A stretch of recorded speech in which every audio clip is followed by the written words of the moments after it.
Bueno, lo primero, gracias a todos y todas por asistir y gracias a todos mis compañeros por compartir esta mesa y vuestro conocimiento. La complejidad forma ya parte del día a día en nuestros entornos y los cuidados enfermeros son claves para afrontar e integrar la salud mental en la atención. Nos permite cuidar mejor a las personas y también a quienes cuidan. Este espacio es una oportunidad para compartir, reflexionar y fortalecer nuestro rol ante los retos actuales del cuidado. Desde entornos tan diferentes como críticos, hospitalización a domicilio, oncología, salud mental y toda la parte de emergencias, vemos distintas miradas que nos aportan en el todo que somos el ser humano. Vamos a comenzar con María Echamendi Hernández, que trabaja actualmente como enfermera en la unidad de UCI del Hospital Universitario de Navarra, en UCI-A. Colabora como docente en el Diploma de Experto de Cuidados de Enfermería al Paciente Crónico en la Universidad Pública de Navarra y entre toda su amplia formación también como docente, trabaja, entre otras cosas, en el curso de accesos vasculares guiados por ecografía para enfermera en el Plan Docente de Salud. Gracias, María.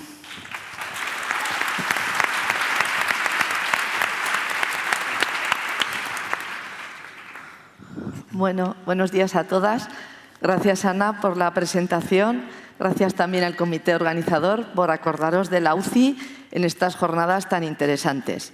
Voy a enmarcar un poquito esto y empezar diciendo que en el Hospital Universitario de Navarra tenemos 36 camas de paciente crítico adulto dividida en 2 unidades. La UCI B, que tiene 12 camas y que gestiona sobre todo el paciente crítico médico, tipo hematología, neumo, digestivo, y la nuestra, la UCI A, a la cual yo pertenezco, esto es una unidad de 24 camas, polivalente, referente en politrauma, cirugía cardíaca, paciente neurocrítico y también mantenimiento y detección del potencial donante de órganos.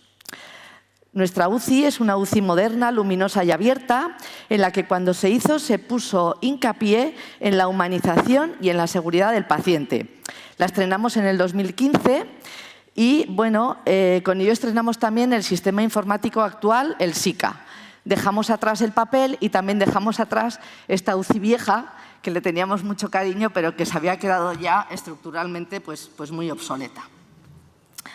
Las unidades de críticos son uno de los entornos dentro del hospital más complejo, no solamente por la complejidad tecnológica avanzada y las técnicas avanzadas que se utilizan, sino también por la complejidad clínica de los pacientes, la gran complejidad emocional y organizativa. Entonces voy a intentar explicar un poquito la complejidad en estas 4 áreas. Vamos allá. En cuanto a la complejidad técnica, sí, la UCI será uno de estos entornos donde hay una mayor densidad tecnológica dentro de un hospital. Esta fotografía que veis aquí, tenemos pacientes de estas características. Esta foto concretamente me la ha dado la IA, no es una foto real, pero tampoco difiere mucho de esta otra que sí que es un paciente nuestro. Ya veis que impacta solamente ver eso, ¿no? Entonces es un paciente que tiene aparataje de soporte de tecnología avanzada que suplen las funciones vitales como hemodinámica, respiratoria, renal. Tenemos un paciente con un ECMO, con un Impela, con respirador, con marcapasos, con un filtro, pero es que además lo tenemos monitorización con todo tipo de monitorización avanzada, como un SWAN, el Limbos, el BIS, el NOL. Además, tenemos la monitorización básica de cabecera y encima, además, tenemos múltiples bombas de perfusión seguras de fármacos. En esta otra foto vemos un paciente neurocrítico, también con una monitorización cerebral avanzada, con un catéter PIC de presión intracraneal conectado al monitor Raumedic. Pero toda esta tecnología que vemos no nos simplifica el cuidado, es todo lo contrario, nos lo hace más complejo y además nos exige una mayor competencia. Entonces, ¿todo esto qué supone para nosotras? Nos supone que seamos capaces de manejar todos estos equipos. No nos podemos plantar delante de todo esto sin tener ni idea, ¿no? Tenemos que tener conocimientos técnicos suficientes para poder interpretar todos estos parámetros que nos dan, porque eso sí, datos nos dan, infinitos. Y además, con eso, ¿qué tenemos que hacer? Si hay cualquier problema, ser capaces de tomar rápidamente decisiones rápidas, que todo va, por supuesto, en beneficio del paciente. Tenemos que tener también protocolos de seguridad de todo este aparataje, que son sobre todo pues, tipo checklist, y así tenemos mucho. El otro ámbito es la complejidad técnica. Toda esta agresión tecnológica que hacemos al paciente crítico es porque este paciente lo requiere, desde luego. Son pacientes inestables hemodinámicamente, con riesgo vital, shock, que precisan soporte para sus funciones vitales, muchas veces soporte farmacológico, pero otras veces también soporte mecánico y muchas veces también los dos, ambos. Tienen fallo multiorgánico, la evolución es muy cambiante y muy impredecible. Además, están asociados a ellos múltiples comorbilidades y tienen un alto riesgo de complicaciones de todo tipo, pues desde infecciosas, trombóticas, hemorrágicas. En definitiva, es un paciente de alta gravedad el que tenemos nosotros. Entonces, estos pacientes tienen altos cargos de trabajo y precisan de nosotras, de la enfermería, una atención continua. Nuestro papel en esta situación, en la que vemos que hay gran inestabilidad y gran dependencia tecnológica, es fundamental para detectar complicaciones, garantizar la seguridad del paciente. Esto quiero hacer hincapié, que somos el estandarte de la seguridad del paciente, y además proporcionar cuidados integrales y humanizados, cuidados siempre desde la evidencia científica y con protocolos estandarizados. Cuidados que veis en estas fotos, aquí estamos realizando técnicas avanzadas como coger accesos vasculares con ecografía, hasta cuidados en un paciente que lo tenemos al pobre, aunque parezca mentira, ahí tenemos un paciente, que no se nos olvide nunca esto, ¿no? Pero serían cuidados que irían desde los básicos, como el cuidado de la piel, movilizaciones, higiene, hasta los más específicos ya de cada aparataje, de cada aparato que tengamos, que no puedo nombrarlos porque no me daría mi ponencia para hablar de todos ellos, ¿vale? Bueno, entonces todo esto por lo mismo. ¿Qué nos exige enfermería? Bueno, pues que sepamos de todo. Bueno, tampoco de todo porque eso es verdad que no sabemos, pero sí que tenemos que tener un conocimiento transversal. Es lo que viene siendo saber un poco de todo, ¿no? Tenemos que tocar todos los campos. Pero es que además requiere que tengamos conocimientos para ser capaces de integrar todos estos parámetros monitorizados. Nosotras somos las que estamos a pie de cama y somos el primer personal interviniente que tiene este paciente. Entonces, somos las que tenemos que ser capaces de integrar, correlacionar todos estos parámetros monitorizados con la fisiopatología del paciente para poder así detectar precozmente cualquier tipo de complicación y tomar decisiones rápidas, por supuesto, siempre de nuestro marco enfermero. Hablando de la complejidad ya emocional, bueno, pues es verdad que toda esta complejidad técnica de la que hemos hablado, pues a veces ha podido dejar en un segundo plano las necesidades emocionales. Pero la parte emocional es una de las cargas más importantes del cuidado enfermero. La verdad es que no parece siempre visible. Aquí la línea entre la vida y la muerte es especialmente estrecha, se está en contacto permanente con la muerte y se genera un gran estrés emocional. Solamente ya el hecho de tener a un familiar, a un ser querido en la UCI atormentado por esta agresión tecnológica, pues ya solamente eso es suficiente. Encima, el vaivén emocional es constante, porque claro, lo mismo das malas noticias, a las horas te dejan ver un poquito la luz, a las horas te vuelven a dar el palo, entonces estás en un continuo, ¿no?, vaivén emocional. Y además se toman continuamente, muy a diario, decisiones éticas muy complejas. Entonces, en este ambiente de gran impacto emocional, tenemos que ser capaces de gestionar todo esto y ayudar tanto a la familia como al paciente. Tener en cuenta que nosotras somos las que más influimos en el bienestar del paciente y de la familia. Tenemos que ser capaces de escuchar, lo primero, de comunicar y acompañar, siempre desde el respeto, la empatía y la autenticidad, ¿vale? Pero también tener en cuenta que nosotros, como profesionales, pues tenemos que protegernos. Sufrimos muchísimo en todas las situaciones, porque eso es verdad, sufrimos un montón, pero tenemos que ser capaces de sobreponernos, porque si no, lógicamente no podríamos estar trabajando donde estamos. Esta habilidad de la que tanto se habla, la resiliencia, la tenemos que tener como bien desarrollada, ¿eh? Bueno, y hablando un poquito de la humanización, bueno, pues la humanización en las UCI se hizo más hincapié a partir del 2010, 2015, ahí empezamos nosotros a desarrollar, se hicieron grupos de trabajo y el eslogan que tenían era la UCI con H, ¿no?, para hacer un poco visible la necesidad de humanización y que no se perdiera eso. Se había hecho siempre, pero era ya como ponerle nombre y gestionar y empezar a trabajar sobre ello. Entonces, bueno, pues intentamos hacer un poquito menos dura la estancia en la UCI de los pacientes de la familia, cuando ya pasan la fase aguda, no esa fase totalmente tecnificada, pues empezamos a hacer actividades con ellas, los sacamos a pasear, la musicoterapia que hemos oído ahora, también hay veces que vienen. Luego vienen a vernos a la unidad después de salir, que nos dan ahí un chute de energía para seguir adelante. Hacemos partícipe a la familia en las diferentes terapias del paciente, siempre que sea posible. Aquí estamos con los fisios, logopeda, con nosotras y la familia, trabajando con el paciente. Bueno, pues, perdón, a ver si puedo ir para atrás. Sí. Aquí en el helipuerto de urgencias, viendo los fuegos artificiales en San Fermines. Bueno, en definitiva, lo que hacemos es pues, favorecer el bienestar del paciente y de la familia.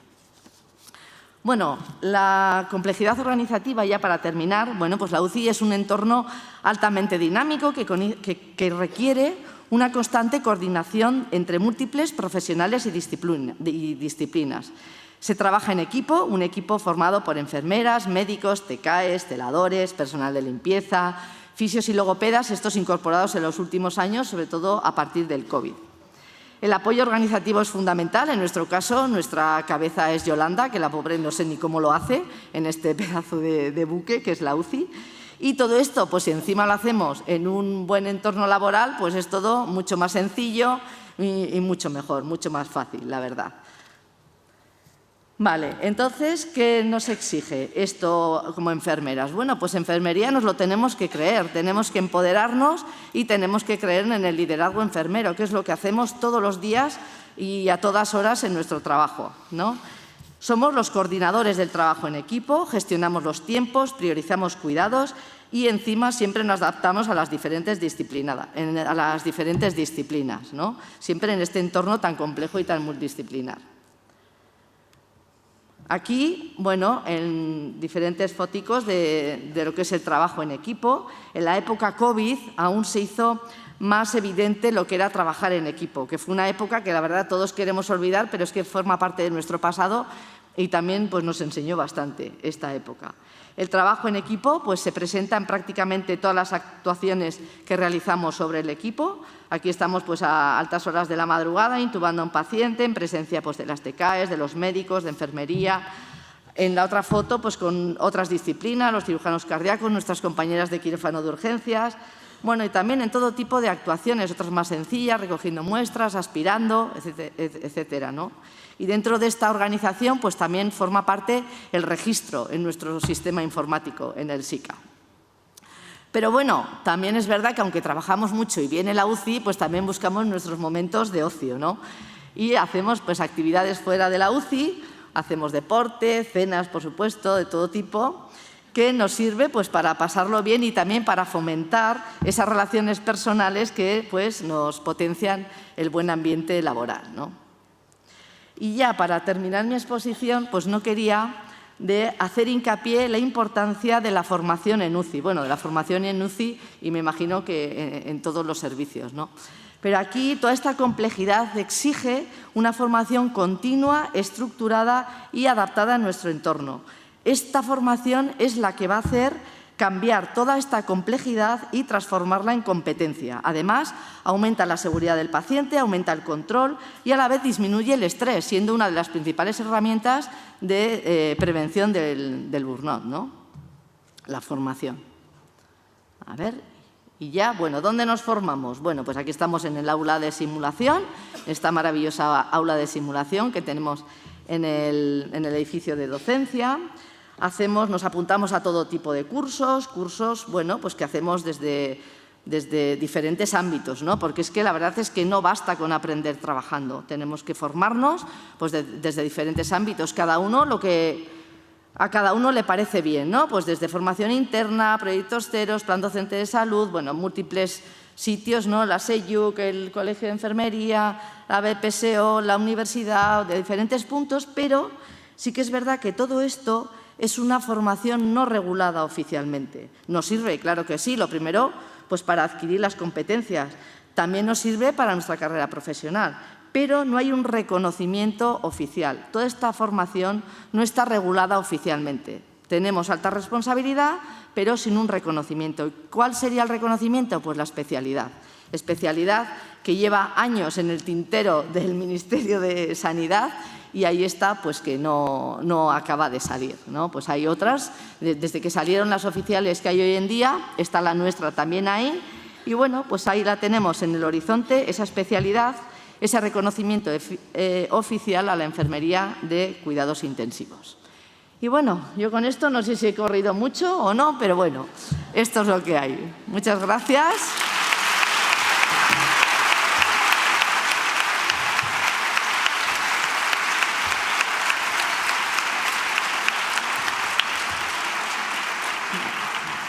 Gracias, María.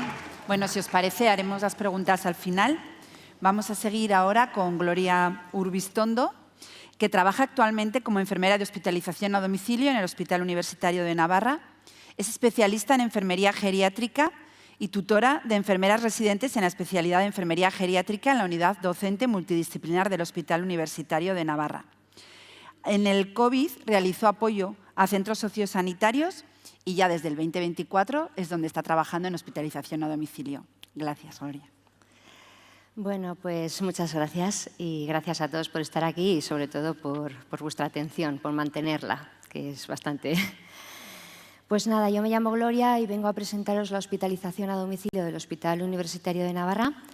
Nosotros le llamamos la DOMI, así, a este gran proyecto que tenemos entre manos.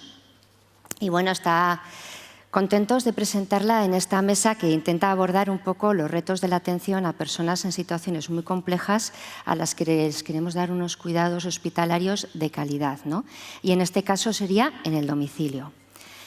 Nosotras, bueno, creo que nos reconoceréis porque en el hospital vamos vestidas de un rojo muy discreto y porque tenemos los coches aparcados en donde está la iglesia, cerca del pabellón de docencia, y solemos andar por ahí, ¿no? Y bueno, antes de empezar a hablar de la hospitalización a domicilio en sí, creo que no podemos no empezar a meternos en el barro de los cuidados y de qué es cuidar y cómo cuidamos en el domicilio. Entonces, bueno, como el concepto de cuidar nos acompaña a lo largo de toda nuestra vida profesional, pienso que también es el motivo que nos reúne a todas año tras año aquí. Bueno, empezando por qué es cuidar, ¿no? Porque cuidar es una cosa que lo hacemos de una manera instintiva, porque a nosotros nos sale el ver que hay una persona que tiene una necesidad y que queremos cubrir, ¿no? Queremos ayudarla, acompañarla. Y de hecho pues se da a lo largo de toda la vida, ¿no? Se dice que la vida es un periodos de dependencia mezclados con periodos de independencia, ¿no? Y en ese estar así como sociedad y como humanidad, yo quería comenzar diciendo unas frases que contextualizasen los cuidados en nuestro medio, que pertenecen a Elizabeth Justicia, que es la autora de estas simpáticas viñetas que me ha dado permiso a utilizar a cambio de que todos compréis su libro,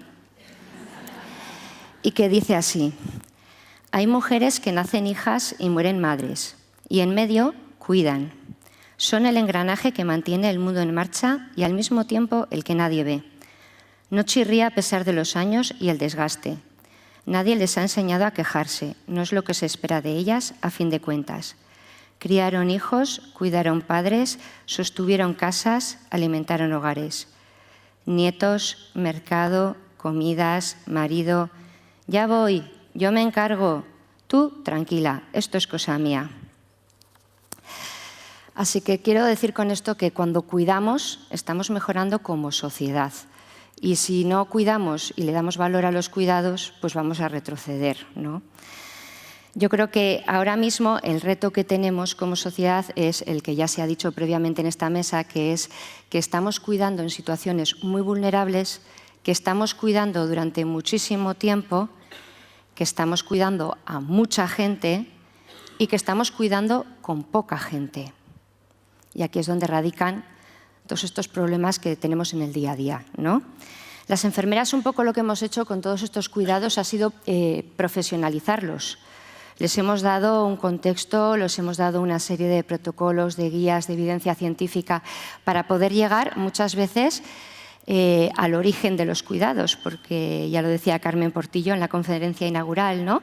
Se está trabajando en la atención centrada en la persona, ¿no? Cuando llevábamos muchos años en otra corriente y ahora esa es la que nos empuja, ¿no? Bueno, Y utilizando un poco, pues eso, el eslogan que nos han dado este año el colegio, ¿no? Las miradas desde la práctica enfermera, yo sí que comparto también, ¿no? Ese criterio, y lo hablamos mucho en la unidad docente de geriatría y así, de que el modelo biomédico que está en la historia clínica informatizada, el que utilizamos habitualmente, se ha quedado un poco obsoleto. O sea, ese listado de diagnósticos, esos datos de laboratorio, todas esas pues, escalas, pues se ha quedado como una herramienta un poco pobre para poder reflejar la realidad de los cuidados que estamos dando. Y además nos propone una serie de cosas que a veces no podemos abordar y que tenemos que aprender a priorizar en este caso, ¿no?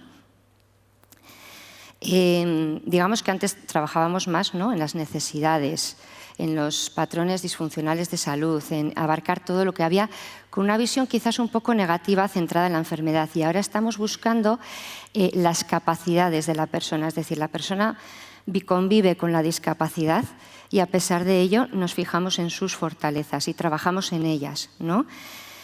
Y eso hace que no veamos ya a la enfermedad, sino que veamos detrás a la persona. Y yo creo que la mirada ya hemos hecho ese cambio porque todas estamos de acuerdo, ¿no?, en ese discurso. Y lo que está claro es que nosotras como enfermeras somos la herramienta que le permite a la persona estar en el mundo, aun a pesar de su enfermedad. Entonces, eso nos posiciona en un lugar diferente a la hora de tomar decisiones, ¿no? Y, claro, la hospitalización a domicilio ayuda también a que esa descontextualización que supone para la persona estar ingresada durante días en el hospital, en su casa no se dé. En su casa estamos viendo a la persona que continúa con su proyecto vital, ¿no? Y bueno, todo esto para nosotras, desde luego que en la enfermería es una vivencia sumamente transformadora, ¿no? Y es por eso que de alguna manera el hecho de ser cuidadoras imprime carácter en nosotras y yo creo que eso hace que siempre digan de alguien que es enfermera es que se le nota, ¿no? Es ese carácter que imprimen los cuidados. Y bueno, pues ¿cómo lo hacemos en la hospitalización a domicilio? Pues que nuestro objetivo es ese, ¿no? Cuidar como la persona quiere ser cuidado. Es una base de la atención centrada en la persona que ya se ha mencionado en esta mesa. Pues bueno, nosotros estamos cuidando en lo más íntimo y lo más personal, en el hogar. Estamos entrando a la esfera más profunda de la persona. Y ahí, en esa esfera, es donde se da, lo explica muy bien Javier Yanguas, que es un psicogerontólogo de la zona, vamos a decir, la vida cotidiana. O sea, nuestros cuidados entran en la vida cotidiana y la vida cotidiana está relacionada con los espacios, con los tiempos de desenvolvimiento, con los vínculos que tú tienes en tu día a día. Ese radio que tú escuchas en la cocina, esa panadera a la que le compras el pan todo el día, todos los días. Estamos ahí, ¿no? Porque los cuidados tenemos que tener claro que forman parte de su vida, pero los cuidados no son su vida. Entonces la hospitalización a domicilio acompaña ahí, desde ese momento, ¿no? Y hay otro pilar fundamental del bienestar que nosotros tratamos de abordar, que es el sentido de la vida. Cada persona desarrolla en su vida algo que le mueve, algo que le apasiona, algo que le empuja.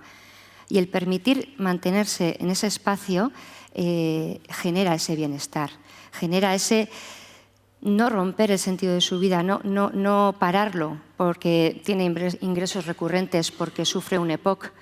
Nosotras acompañamos en esa ertapenem semanal que te ponemos para evitar infecciones de orina. Nosotras estamos ahí en el día a día con cuidados muy avanzados, cuidados que son hospitalarios, pero en el domicilio, ¿no? Igual que transfusiones en el equipo de anemias, igual que otros muchos tratamientos de azacitidinas y demás, ¿no?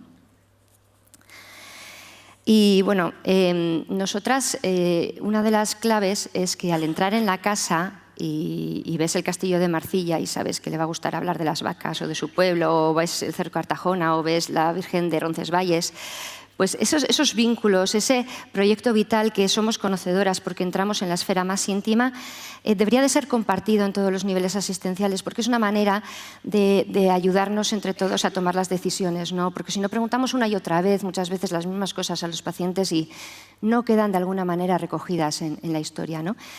Y bueno, yo creo que sería importante. Y por deciros alguno de los secretos que tenemos nosotros en la hospitalización a domicilio para que esto funcione un poco, es que, bueno, muchas veces no nos centramos tanto en la seguridad que nos podría dar tener un paciente en el hospital.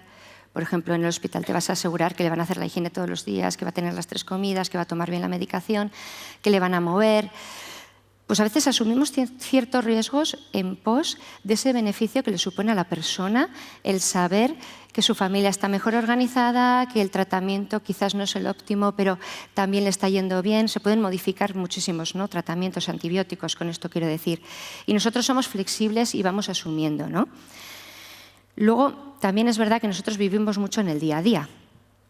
Entonces, los problemas de hoy son los problemas de hoy, los solucionamos hoy, y los de mañana, pues mañana vamos aprendiendo mucho de la experiencia, pero siempre nos agarramos a, pues es que vive en tal sitio, igual se podría hacer con este medio, o bueno, pues es que en su familia hay una persona que es sanitaria, quizás nos podría ayudar con aquello. De tal manera que todo confluye en que la persona puede permanecer en el domicilio para ingresos que antes debían de ser hospitalarios. Hombre, esto no es la lista de los deseos, no todo lo podemos hacer, pero bueno, quiero mostraros que estamos intentando llegar a bastante. Y luego, otra de las claves es la de dar valor a los cuidados invisibles, al hecho de que tú le saques una sonrisa a la persona cuando estás. Nosotras pasamos muchas horas hablando con los pacientes porque muchos ya son crónicos, son conocidos, y entonces estamos en su casa y la visita de enfermería se convierte en un momento agradable, cuando previamente pues podía ser un tengo que prepararme, tengo que coger el autobús, me tienen que llevar al hospital, voy a ir a la consulta, y ahora lo hemos convertido en una cosa cotidiana de su día a día. Y como realmente no sé cómo explicaros bien cómo funciona la hospitalización a domicilio, pues he hecho un pequeño vídeo de 2 minutos y lo he hecho yo, es un poco casero, pero bueno, espero que dé una idea.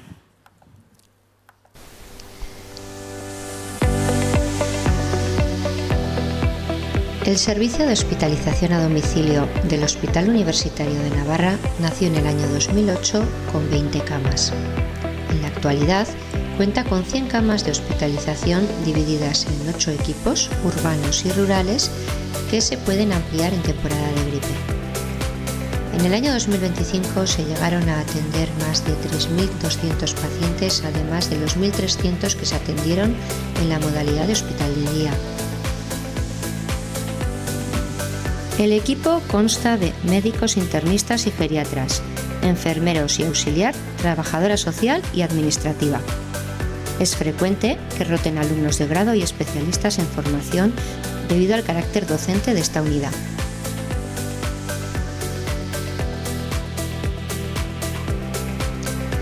Cubrimos el área de Pamplona y comarca, llegando en los equipos rurales a los 95 kilómetros de distancia, zona norte, este y Ribera Alta de Navarra. Más de 500.000 habitantes pueden beneficiarse de su asistencia. Entre las actividades más frecuentes están el tratamiento antibiótico endovenoso, el manejo de la patología médica como la insuficiencia cardíaca, el EPOC reagudizado, úlceras complejas, así como procedimientos de enfermería, transfusiones, hierro parenteral, citostáticos, prostaglandinas o nefroprotección frente a contrastes iodados. Contamos con el apoyo de la telemonitorización, sistemas de ecografía, electrocardiógrafos, bombas de perfusión electrónica, elastoméricas. La hospitalización a domicilio se postula como la mejor alternativa asistencial para una gran mayoría de procesos médicos y quirúrgicos ligados tradicionalmente al ingreso convencional que pueden ser asumidos en el domicilio.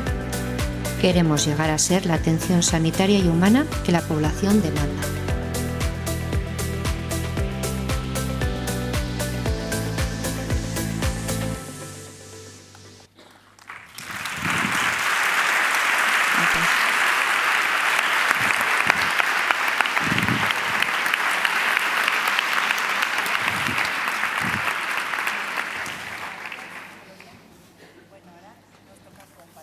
Legui Murillo. enfermera oncológica, bueno, Patricia Beorlegui Murillo, que no sé si me habéis escuchado, enfermera oncológica en el Hospital de Día de la Clínica Universidad de Navarra. Ha sido enfermera de práctica avanzada en oncología hasta este año 2026 y dentro también de todo el tema relacionado con la docencia, profesora asociada de la Universidad de Navarra y en la actualidad coordinadora del Máster de Oncología y Hematología en la clínica. Gracias, Patricia. Gracias, Ana. Gracias, Elena, y a toda la Junta por invitarme y por organizar esta jornada. Pues a mí me toca hablar del paciente con cáncer, que también tiene su complejidad. Quería poner en valor la toma de decisiones, la gestión de la incertidumbre y el acompañamiento profesional que necesita un paciente con cáncer y su familia, ¿no? Y pensando hace unos meses cómo empezar esta ponencia, la verdad que pensé, pues un caso clínico que refleje qué está pasando en la oncología y hematología, ¿vale? En el paciente con cáncer.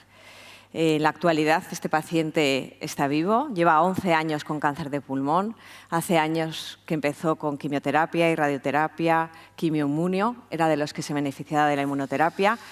Y es verdad que ha tenido momentos de tranquilidad, de estabilidad, momentos de descanso, en esos momentos en los que el paciente con cáncer tiene ese miedo y esa incertidumbre de recaída, pero no está en tratamiento. Y hace 5 años volvió a empezar con líneas de tratamiento, con líneas de inmunoterapia, también de quimioinmuno. Y es una realidad, ¿no? Que 11 años acompañando a este paciente en hospital de día, en la consulta, en el equipo de control de síntomas, y es un paciente que ha tenido un impacto en su calidad de vida. No nos olvidemos de la familia, que también tiene un impacto. Cuando le diagnosticaron tenía 56 años y en la actualidad tiene 66, 67. Y ahí en la diapositiva he puesto pues, todos los impactos que ha tenido este proceso, ¿no? Y quería reflejar. Los pacientes con cáncer en la actualidad, casi todos, se convierten en pacientes expertos, que saben cómo funciona el hospital de día, cómo funciona la consulta, qué esperar cuando entra y le está esperando la resolución de un TAC. Estamos teniendo pacientes con mayor supervivencia, mayores y momentos de fragilidad, que es verdad que pasan por momentos más de estabilidad. Tenemos pacientes con necesidades psicosociales y espirituales, ¿no? Y que requieren una atención especializada y multidisciplinar. Y esto es un reto, ¿no? Estar bien alineados para esa toxicidad acumulada de un largo superviviente, por ejemplo, o en esa recaída, cómo apoyar, cómo intervenir en psicología, ¿no? Y complicaciones agudas y crónicas, ¿no? Hace poco leí un artículo en el que relataban que el paciente con cáncer se beneficia de estancias en UCI, ¿no? Porque, bueno, quizás ya no tanto, ¿no? A veces en estadios 4 hay pacientes que hay muchas dudas de si se beneficia de una estancia en UCI, si tratamos esta complicación o no. Bueno, pues hay evidencia de que aumenta su supervivencia. Y quería relatar 3 necesidades. Las necesidades que nos están diciendo los pacientes que tienen, las necesidades de la familia, que quizás están menos estudiadas, y las necesidades o la definición del entorno, ¿no? En la que nos encontramos los profesionales para atender a estos pacientes. Y en esta revisión que encontré, las necesidades no cubiertas que nos dicen que tienen más prevalencia son las emocionales y psicoecológicas, ¿no? Son pacientes que a veces tú piensas, necesitas saber cómo controlar esta diarrea, esta neurotoxicidad. No, psicoemocionales, ¿no? Que Mari Carmen Portillo nos lo ha dicho, ¿no? Que hay que cambiar un poco la esfera, ¿no? Gente que necesita apoyo, ¿no? Y necesidades de información. Es la segunda necesidad que encontró la revisión que se midieron en varios países, ¿no? Todos sabemos que en la primera consulta o de las primeras visitas en hospital de día o la primera consulta en un diagnóstico de otra enfermedad, el paciente se queda con el 30 o 40% de la información, ¿no? Pues las enfermeras, con esta necesidad, ¿qué hacemos? Tenemos una documentación escrita, tenemos un teléfono al que nos llame cuando de verdad le entre la duda, ¿no? Y ahí he puesto todas las necesidades que fueron relatando los pacientes, ¿no? Las físicas forman el cuarto como nivel, ¿no? Las necesidades familiares, se preocupan por su familia, que son quienes les cuida, y las espirituales, ¿no? Que quizás están menos abordadas, ¿no? ¿Qué sentido le están dando al paciente a la enfermedad, ¿no? Y por otro lado, las necesidades de la familia están infraestudiadas, aunque nosotras como enfermeras que estamos muy cerca suyas sabemos que tienen necesidades, que tienen un impacto laboral, emocional, ¿no? Y otra vez, las más prevalentes, las psicoemocionales, ¿no? Relatan momentos de ansiedad, de depresión, el miedo a la muerte, a la recaída, ¿no? En el cáncer, la recaída, o sea, es como volver a empezar, ¿no? Son momentos de estabilidad y de repente volvemos a empezar con lo mismo, con diferente. Bueno, es un momento muy crucial, ¿no? Actividades de la vida diaria, toma de decisiones y necesidades sociales por aislamiento, ¿no? Porque un cuidador quizás, si no deja de trabajar, está cerca y tiende a aislarse un poco socialmente para poder cuidar a la otra persona, ¿no? ¿Y qué pasa con las necesidades del entorno sanitario, ¿no? ¿Qué está pasando, ¿no? En los profesionales sanitarios, en las enfermeras oncológicas que nos dedicamos al cuidado de estos pacientes? Pues se define que es uno de los entornos más exigentes y emocionales, que tiene una alta exposición a situaciones de sufrimiento, ¿no? Y esto hace que el entorno tenga un impacto directo en nuestro bienestar profesional, en la calidad asistencial y en la seguridad del paciente, ¿no? La seguridad del paciente en el entorno del paciente con cáncer está muy visibilizada, ¿no? Porque manejamos tratamientos antineoplásicos de alto riesgo, que cualquier error, ¿no? El primer víctima es el paciente y la segunda el profesional, ¿no? Entonces, en un entorno sanitario, ¿no? Sabemos que tiene un impacto.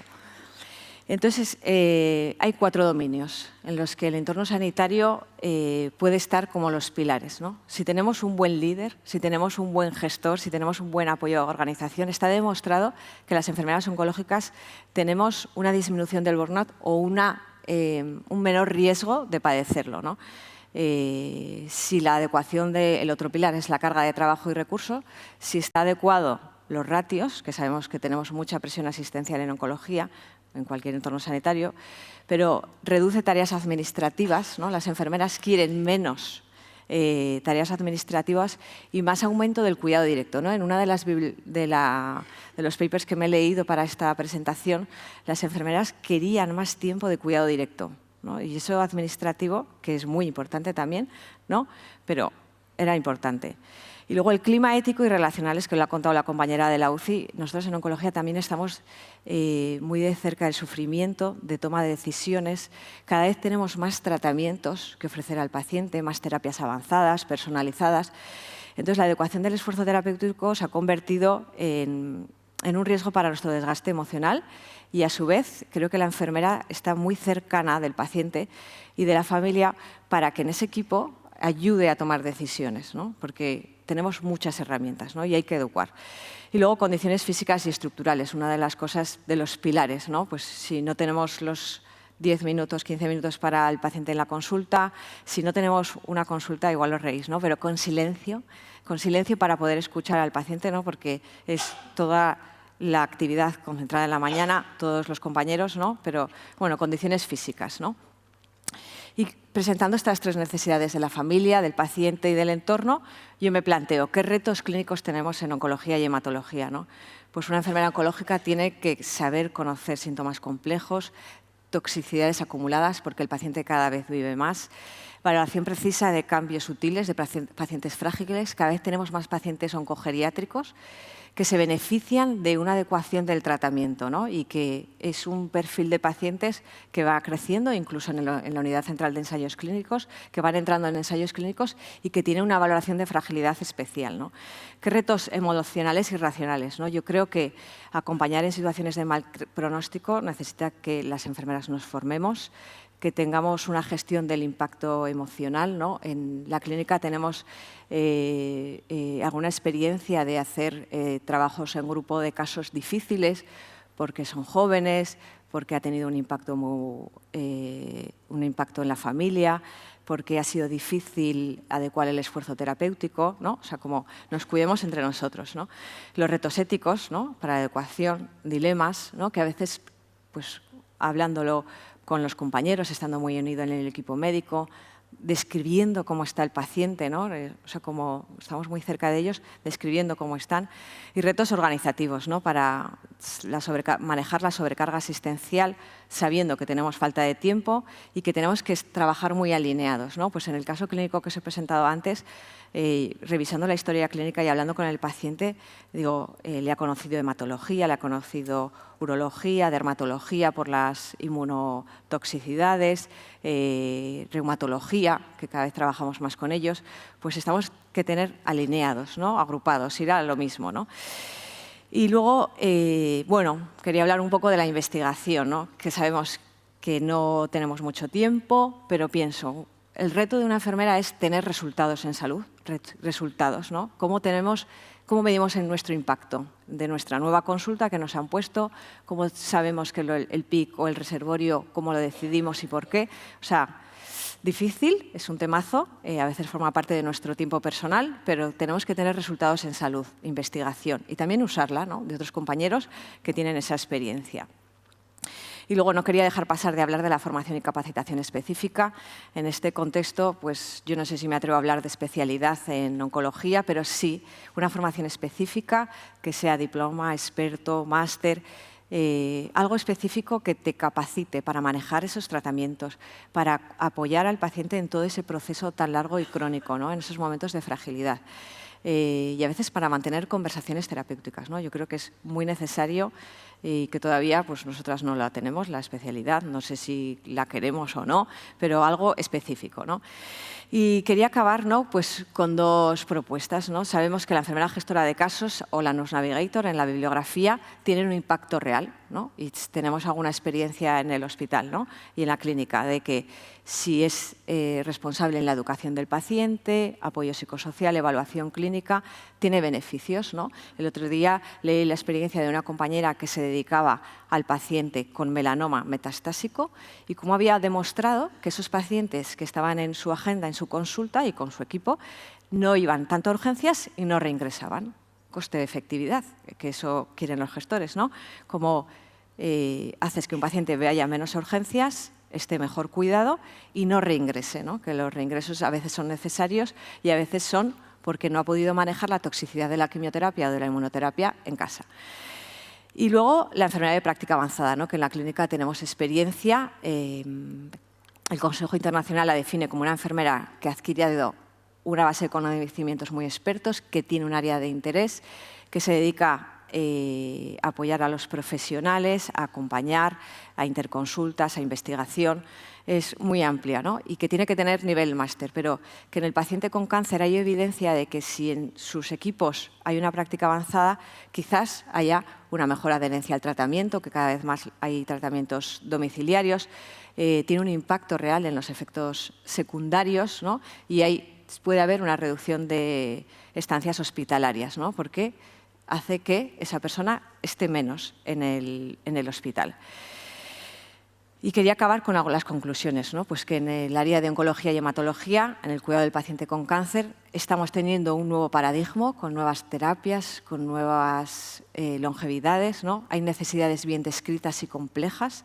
Sabemos que es un paciente frágil y el entorno sanitario necesita liderazgo, un clima ética en el que estamos formadas, un entorno adecuado y ratio conforme a las cargas asistenciales, ¿no?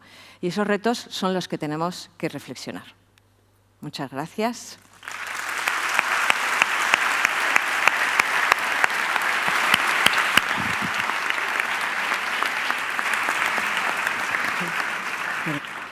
Gracias, Patricia.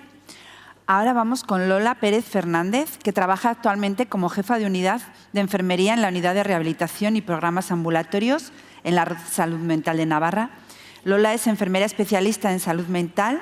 Ha desarrollado su actividad profesional desde hace más de 20 años en diferentes ámbitos de Osasunbidea, pero siempre relacionado con salud mental, unidades de agudos, media estancia y además también dentro del ámbito docente tiene un desarrollo de actividad docente para profesionales de salud mental y otros servicios. Gracias, Lola. Bueno, buenos días. Primero agradeceros, ¿no?, que este hueco para la enfermería de salud mental, que generalmente nos sentimos la rara avis de estos entornos, ¿no? Y a mí me gustaría que llegáramos a ver lo que tenemos en común, ¿no?, aunque veáis que somos espacios tan diferentes. Bueno, las enfermeras en salud mental no observamos cerebros, no tenemos pruebas de imagen ni abrimos las cabezas de la gente que atendemos para recambiar piezas o arreglar algún tejido dañado. Las enfermeras de salud mental observamos, usamos la palabra y acompañamos a personas, a sus familias y al entorno más cercano. Trabajamos sobre lo que dicen y lo que no dicen, lo que sienten y lo que en muchas ocasiones se deja de sentir, sobre lo que ven y oyen y otras personas no vemos y oímos, Acompañamos en muchas ocasiones el sufrimiento que otorga sentirse fuera de la realidad o que los demás te identifiquen como fuera de la realidad y tú no lo puedas ver. Se sufre mucho y por muchos motivos, pero también se enferma de exagerada alegría, de sentirse el descubridor de algo importante. Y todo esto es difícil y en ocasiones complejo. Para eso estamos hoy aquí, para compartir la complejidad y la belleza que hay detrás de no conocerlo todo, de no tener todas las respuestas y saber que la verdad es cambiante. Cuando empezamos a trabajar en campos muy específicos, como puede ser salud mental, pero supongo que os puede pasar en áreas también muy concretas, tratamos de agrupar y simplificar el vasto conocimiento en cajas grandes, amplias, donde caben muchas cosas. En ocasiones, y por error en el caso de salud mental, por diagnósticos, como si todas las personas etiquetadas con el mismo diagnóstico fueran tan similares y necesitaran los mismos cuidados de enfermería. A las enfermeras nos gusta tener una mirada más amplia, que no nace ni depende, en muchas ocasiones, de un diagnóstico médico. Mirar desde otros lugares para ver no solo lo que le ocurre a la persona que atendemos en ese momento, sino qué le ha llevado hasta allí. Con el tiempo, comenzamos a comprender que las personas tenemos muchas capas y además del diagnóstico o el problema principal, surgen otros. Drogas, situación de vulnerabilidad social, trauma, familias desestructuradas, pero también resiliencia, generosidad, alegría. Pero ni siquiera se pueden democratizar estas capas, o yo no he encontrado la manera, porque la diversidad de realidades y situaciones es tal que al final, con los años, me doy cuenta de lo inabarcable y fascinante que es la condición humana. Por mis palabras veréis que resulta difícil delimitar ciertos conceptos en salud mental. Así que voy a empezar por aclarar lo que no es complejidad en salud mental. Desde luego, y quiero hacer especial hincapié en esto, no se trata de personas violentas que supongan más riesgo para los demás. Desestigmatizar la salud mental es una deuda que tenemos todos y todas, y yo como profesional no quiero perder esta oportunidad. No se trata tampoco de un diagnóstico exclusivo que directamente leído de un informe nos sugiera que atenderemos a una persona con una situación clínica compleja. Tampoco se trata de mayor gravedad ni peor pronóstico, aunque en el momento de la atención los cuidados que necesite sean realmente complejos. Esto puede cambiar con el tiempo, volver a ver a la misma persona, años después, desprovista de todas aquellas circunstancias que lo hacían todo tan difícil. Y por último, y esto lo desarrollaré más al final, la complejidad no es un cúmulo de características de la persona, no le pertenece ni le representa. Ahora sí, os voy a esbozar la idea de complejidad en salud mental. Vamos a hablar primeramente de multimorbilidad. La confluencia de un diagnóstico de trastorno mental grave y consumo de drogas. Esto en salud mental lo llamamos patología dual, pero también pueden coexistir dos enfermedades mentales, una esquizofrenia y un trastorno de personalidad. La resistencia al tratamiento. Dos personas con la misma edad, el mismo género y etiquetadas con el mismo diagnóstico pueden responder o no hacerlo, o hacerlo de forma completamente distinta al mismo medicamento con la misma dosis.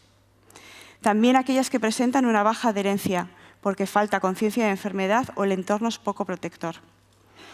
Los determinantes sociales, personas en situación de exclusión, sin red de apoyo familiar, sin vivienda, sin recursos económicos. El fenómeno de la puerta giratoria, muy usado en salud mental, personas que reingresan frecuentemente en el hospital, 2, 3, 4, 5 ingresos al año, personas que sufren varias recaídas o crisis en sus procesos, para los que el sistema ambulatorio no es suficiente y además la mejoría o la estabilidad apenas se mantiene en el tiempo. Y por último, el riesgo elevado. Cuando hablamos de violencia en salud mental, es sin duda la violencia autodirigida, las autolesiones, las ideas de suicidio, las que nos preocupan mayormente a los profesionales y donde aumenta la necesidad de cuidados específicos y eficaces, sobre todo.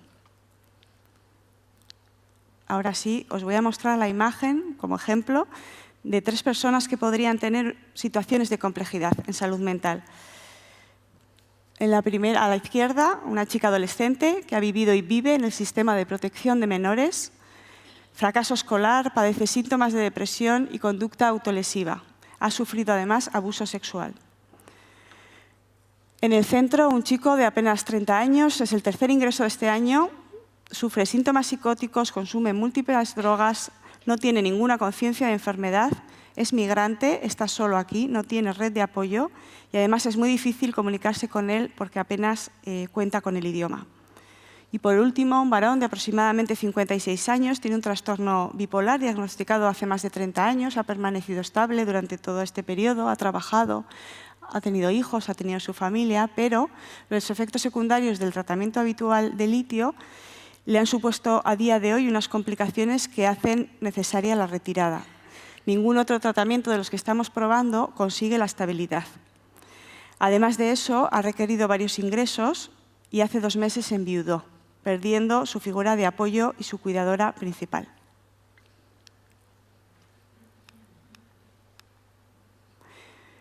Vale, es decir, estos casos más complejos necesitan un enfoque más amplio, coordinado y a largo plazo.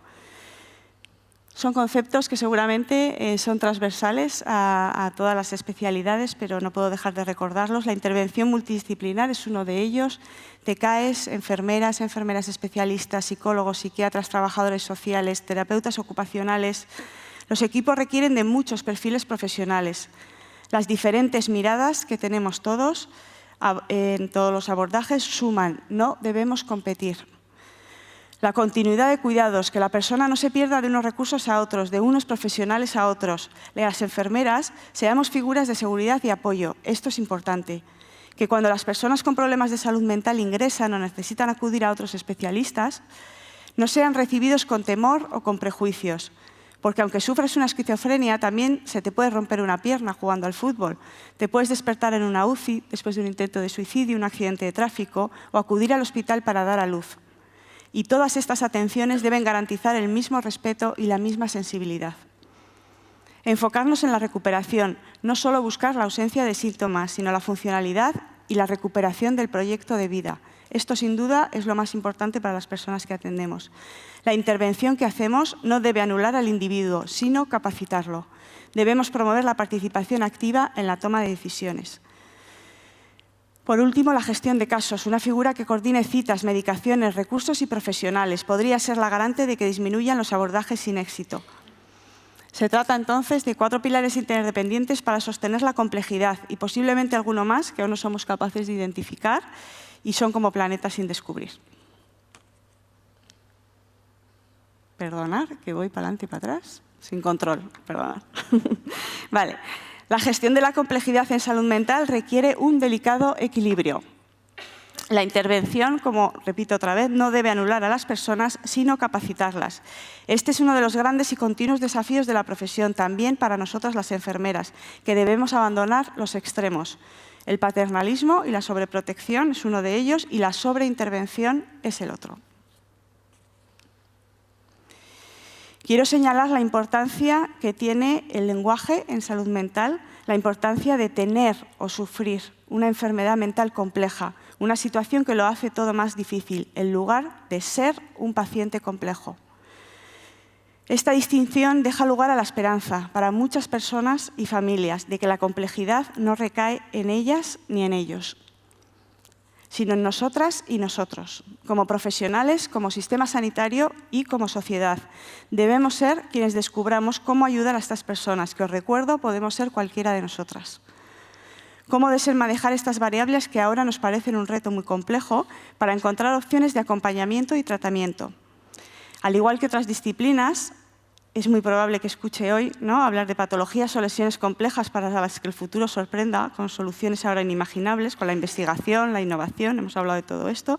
En salud mental mantenemos la misma esperanza, poniendo el foco en lo que nos falta a nosotros y nosotras, como profesionales, como sistema y como sociedad, y no lo que les falta a las personas que sufren situaciones de salud mental complejas. Muchas gracias.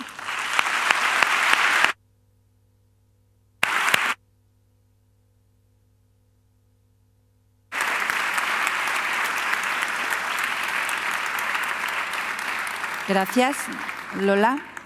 Bueno, y para terminar, pasamos a presentar a Antonio Pérez Alonso, enfermero, actualmente jefe de emergencias y transporte sanitario en la Subdirección de Urgencias de Navarra.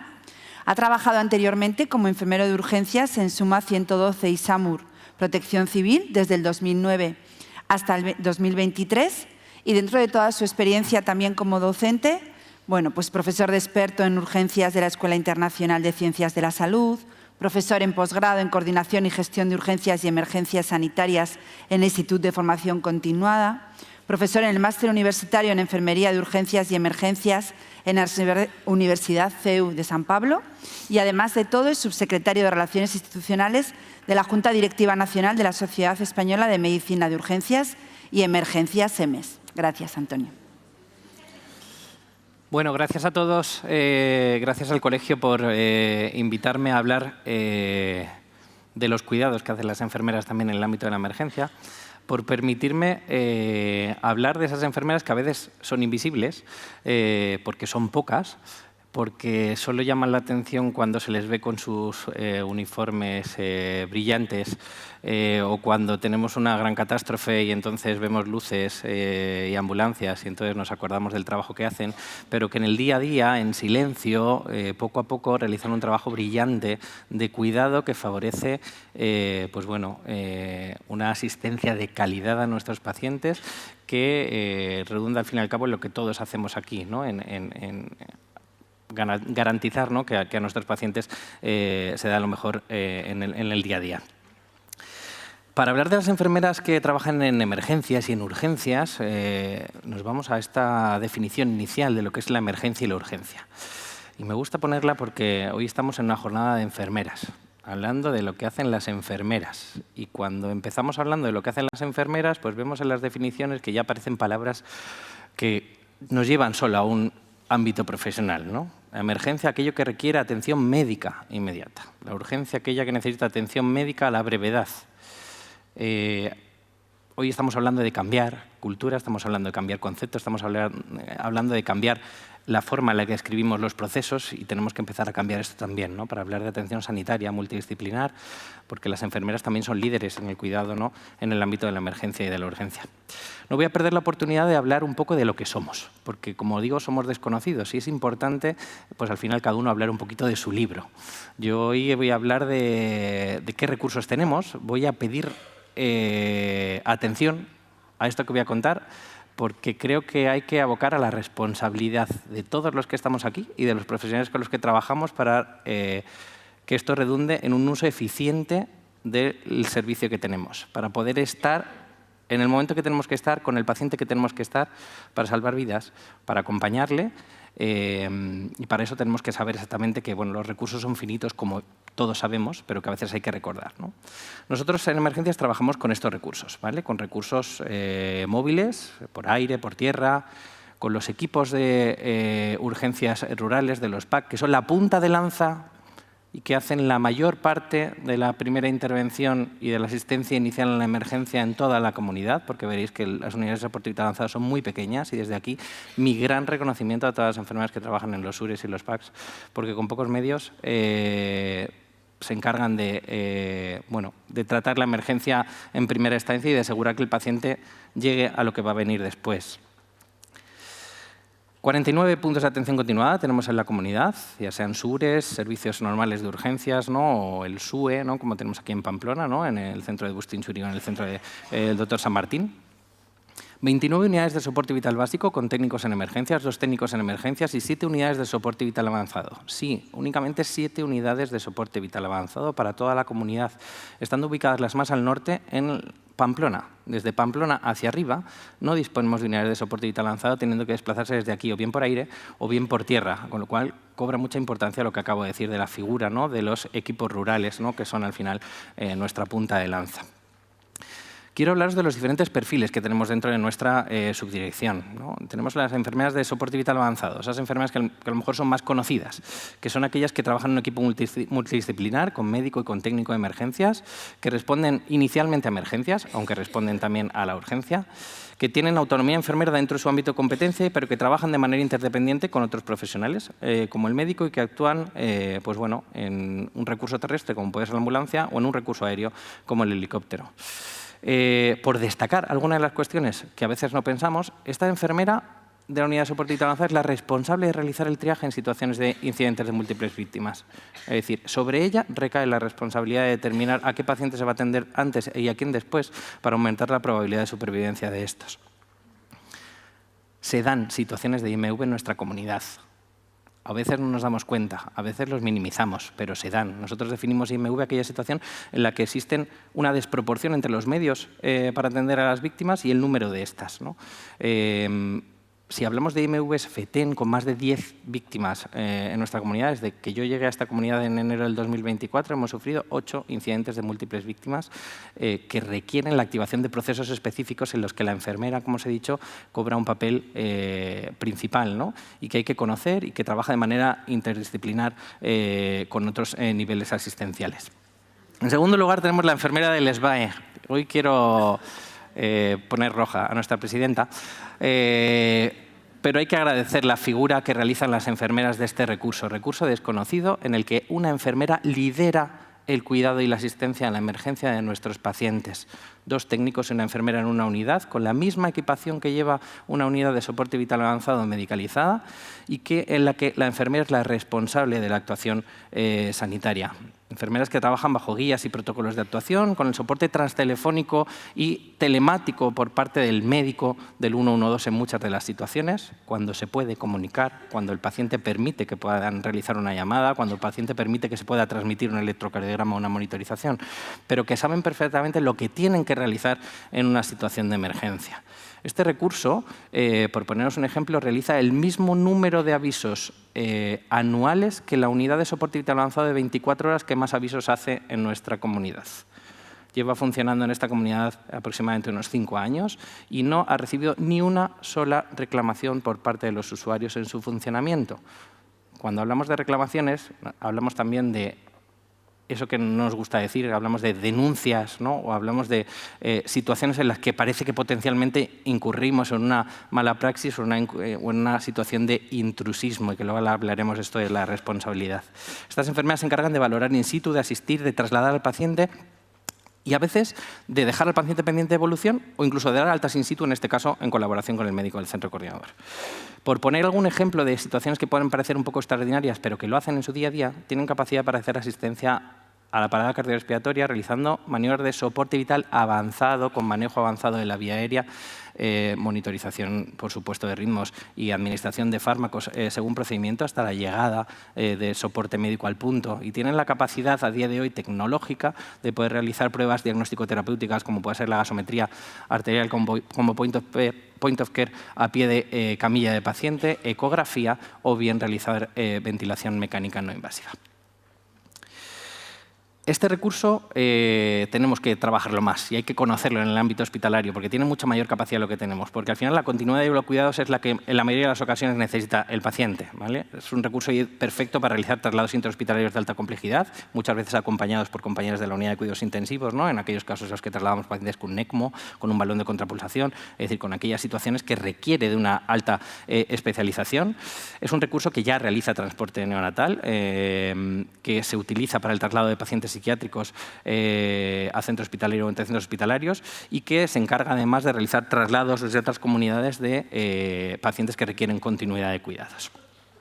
Otra de las figuras de las que querría hablar es de la enfermera de coordinación del 112, otra gran desconocida. Todos los días en el 112 hay enfermeras atendiendo llamadas de urgencia y emergencia y realizando gestión de cuidados y coordinación. Estas enfermeras, en vez de utilizar las herramientas que solemos conocer en el ámbito asistencial, utilizan estas. Utilizan unos cascos, una radio, utilizan el acceso a la historia clínica, utilizan sistemas de cartografía. Tienen que conocer dónde están los recursos, tienen que conocer los planes de emergencia territoriales y además actúan realizando, pues, entre otras cosas, pues, bueno, indicaciones como pueden ser de reanimación cardiopulmonar mediante soporte transtelefónico al paciente hasta la llegada del recurso in situ. Tienen una cartera de servicios bastante amplia, que todavía hay que trabajar, pero en función del tramo horario gestionan cualquier tipo de demanda sanitaria, desde las demandas de P1 hasta la P5, es decir, desde la emergencia en la que tenemos que enviar un recurso sí o sí, hasta aquella que es una urgencia demorable o que se trata simplemente en el ámbito del cuidado. Entre otras cosas, son responsables de las alertas hospitalarias, de la activación de los códigos de patología tiempo dependiente, de la gestión de la coordinación del transporte neonatal, de los trasplantes.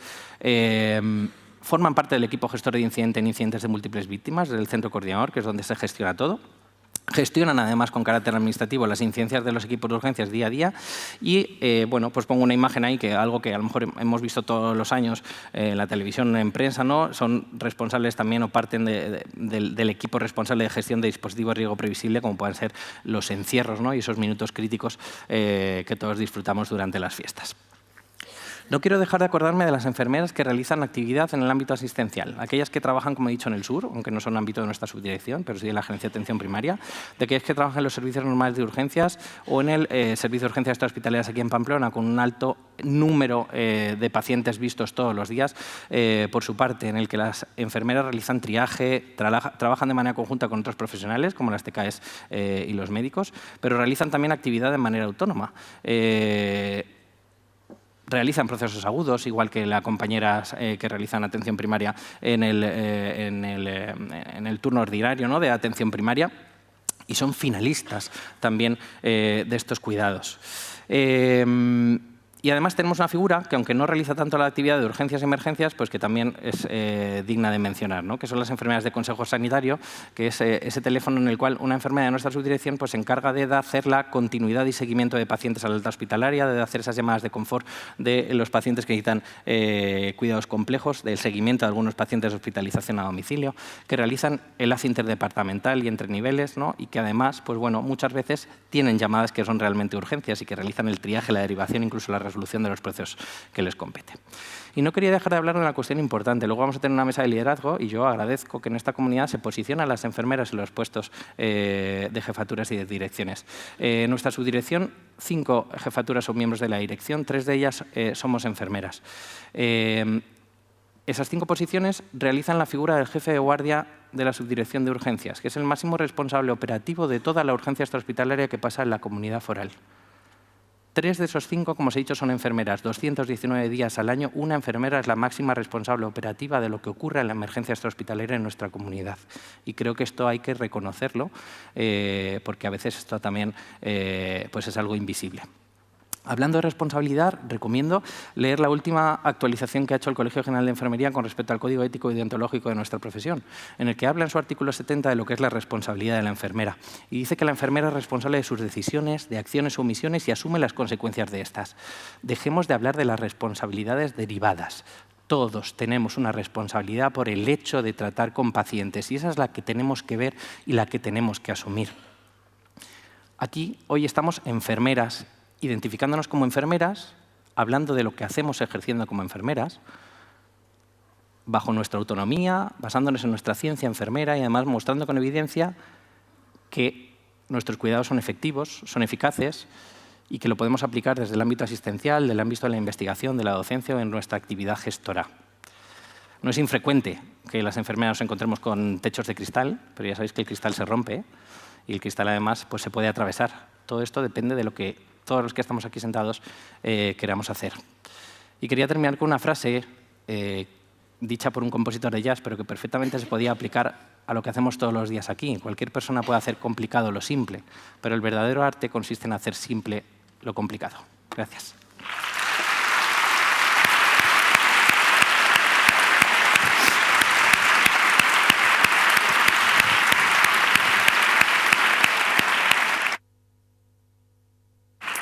Bueno, gracias, Antonio. Felicidades a todos y todas porque, bueno, cada vez una se siente más orgullosa, si cabe, de ser enfermera, ¿no?, escuchando a compañeros así. Ahora el turno de preguntas. No sé, la sala...